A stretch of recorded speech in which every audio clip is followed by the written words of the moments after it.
Well, so perhaps a problem that can be rectified is another problem to be rectified, the weather, and the fans are heading for higher ground in the dryness under the grandstand. There's a look at Gary Porter and the Carolina Crusher as he will go up against, no problem, the new truck for John Moore. John Moore is still trying to get the handle on this truck. A lot of new designs. We keep talking about it. He's hooked up with a new sponsor, the HPX people. They've come up with a new idea, a new theory, but the truck is a lot softer, spongier, if you will. Keep an eye on it. It doesn't have a lot of forward to back motion, but a lot of left to right motion. Right now, he's tough. Look at that. Look at that. Boy, is that a photo finish?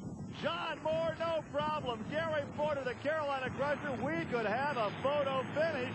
Well, Gary, the officials are saying, yes, it is a dead heat, so they should come back and go again, I guess. The rules would dictate if it is a dead heat, they run it again. Let's take a look now at the replay. John Moore and Gary Porter, a dead heat, a photo finish. They have to go back and run it again, but right now there is a discussion at the start-finish line. Let's go down and listen in. Yes, that is correct. John does not want to run again. Thank you. Thank you, Jim. Okay, thank you. Okay, John Moore, the decision has just been made. You and your wife made the decision. We talked earlier about the new truck, the new concept. You said the truck just doesn't have one more run left in it. You want to go back and regroup, but you got to be happy with it. Oh, yeah. HPX, no problem, has come great. The truck has just been doing real great.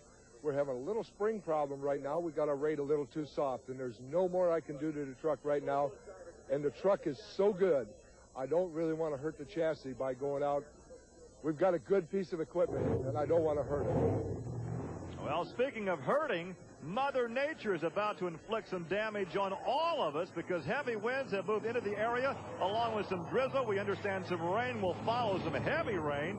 And, of course, the spectators are moving on up to higher ground to take cover. If you look at Kirk Dabney, Fort Wayne, Indiana, he will go up against the same guy he took on in the first round, Barefoot. Barefoot won that one, but Nightmare was the fast loser. And so with this particular format with 10 trucks, it will be Fred Schaefer and Kirk Dabney going side by side in the first matchup in round 2. You know, that's why pushing the truck to the limit in every round in these races is so important. That's what got Dabney here. The back then, he was a quick loser.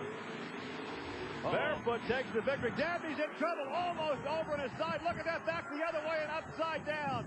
Dabney almost had it saved. He kept his foot in the throttle. I have never seen a truck go that far over to the one side without going on over. No, he went back into the throttle. He high-sided. Immediately the safety crew goes out, pulls the emergency kill switch. And the fire crew's right on the scene. I believe he's going to be okay, but that's what you got to do. If you're going to race, you got to go as hard as you can. Now Mother Nature's kicking up her heels, so I don't think it's going to hinder things down on the track. Well, you're down there in the rain. We can see the rain now as it is heavier, and the driver is out. He is okay. Let's take one more look. I have the advantage of being up here where it's high and dry. You're down there getting wet. We can see the replay. Now watch how far over he goes. The door handle is almost in the dirt. He stays on the throttle. Oh, you can't go any more over than that. But then, like a sprint car, setting the chassis the other way, it went back over, rolled upside down, but once again, Dabney is okay, and perhaps only minor damage to that monster truck. Some anxious moments for those on the crew. We had an ISO camera on the crew chief as he shows his concern, but once again, the driver is okay, and he is standing by with Army Armstrong. Kirk, first of all, are you okay? Yeah, Army, I'm fine. Okay, you high-sided it back in the throttle. It looked like you're going to be able to pull it out, but it just didn't work for you. I'm relatively new, so we're not really sure what happened. We're going to have to take a look at the replay and see what happened. We're pretty upset that we've turned the truck over, but we'll be back. Hey, let's take a look again. Now, once again, Kirk Dabney did an excellent job of driving to keep that truck from rolling all over to the left. But then when he corrected, he almost overcorrected and flipped back over to the right side. Well, you got to remember, you got something digging on all four corners, so anything touching the ground is going to pull you one way or the other. Okay, on the throttle right now, look at the blue smoke. He is really up on the RPMs. It comes around, and now it does what they call the old high side. It just kind of slow rolled once he got going. There wasn't a lot of impact. Well, Army, the race has been called because of the rain. That will do it for the monster trucks. However, when we come back, we'll have some taped highlights of mud racing coming up next from Sedalia, Missouri.